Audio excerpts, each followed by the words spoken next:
Hey guys, Tony here, and I'm just going to go over a quick breakdown on the trade I took today on GU. This trade panned out to be almost a 1-to-5, a 1.45, and it was an 87 pip trade. So coming into the morning, this is about where I woke up. We are currently ranging against a daily higher high and 4-hour higher high zone. Usually this higher time frame consolidation points to a weekly consolidation level. And as you can see, we're bumping into this low right here. Knowing that we could get a good break on here, I am anticipating buys past that region.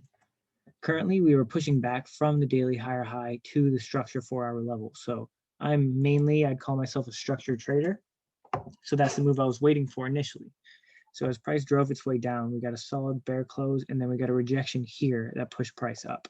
Currently, I am not in the position. I'm currently waiting to get an entry on it. We did get our first tap here of our liquidity zone or demand that's in the 4-hour structure move. So just going to the 15-minute to fast forward until my entry appears. This is where I took the trade, guys. So breaking down to the lower time frames, I'm going to explain why I took the trade here.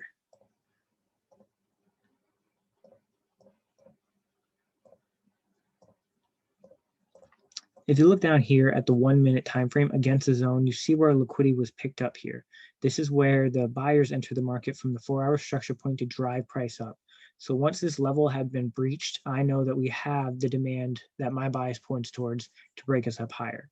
So the way that I accumulate my idea of what demand is I take a range that's formed on lower time frames.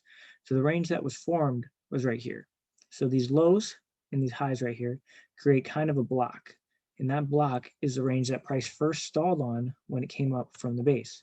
So as we got the buyers here, the buyers first had trouble at this area. You could put it above, you could put it below. It's about an average of the positions. But you need to know that that's the first place we stalled. That's how I traditionally look for my lowest time frame entry signals.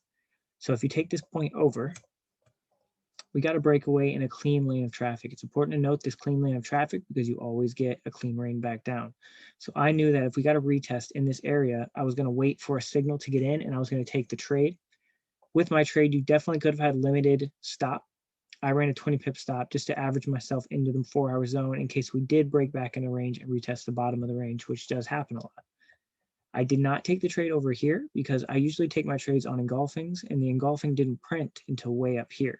And that's just engulfing over this level, and this printed the engulfing over here. I didn't like the RR in that trade, so I ignored it. When I took the trade over here, I dropped down to the 15-second time frame because price was moving very quickly. And I took the trade on a break and retest of this portion right here. So if you take the same zone tool that you use to find your initial entry on higher time frames, use it on the 15-second. We have a range that's formed. It broke, it retested, it gave us this pin bar, and I entered on this bullish close right here. Usually I'll wait for the 1-minute engulfing after retest, but I didn't think we were going to get it fast enough, so I entered in before that as what I would call an aggressive entry. Aggressive entries need post-entry confirmation. So the post-entry confirmation for me would be a higher low and a higher high established after the break, which we got as soon as we broke these highs. I know that the floors are holding up here, which keeps me in the trade. And if my bias was to be incorrect, we would fall back into that range. But as price moved forward, we never fell back in. And the confirmation right here was the engulfing that printed after this range. As you see, we would, if we were to wait for that, we would have been in the trade for a long time. You didn't get your engulfing here until here. You didn't get an engulfing on this retest until here. And we didn't get engulfing on this retest until here. So my entry, while it was aggressive, was the best way for me to get in to maximize my RR. There wasn't really much in the way to reverse price. We knew it came down quickly, so we figured it would go up quickly. And knowing that we are in a 4-hour structure level, that gave me more confidence in the trade moving forward. We also paid attention to market open times because we were stalling out here, but FX in the United States opened around 8 to 8:30, I believe. And if it doesn't open there, that's about a volume spike we usually get. So between 8:30 or 8 to 9, usually see a liquidity jump and buyers enter the market. As we move forward all the way to 9:30, which happened about right here. In 9:30, the buys got lifted in, and then that drove price further up. So knowing New York was on my side, and I had buyers in from here, I figured we would move all the way to TP. So I held my trade all the way till the daily zone is where I was looking for the trade to go. So we did get a tap and we got an exact tap. So thankfully I did have a solid TP set, it sold itself.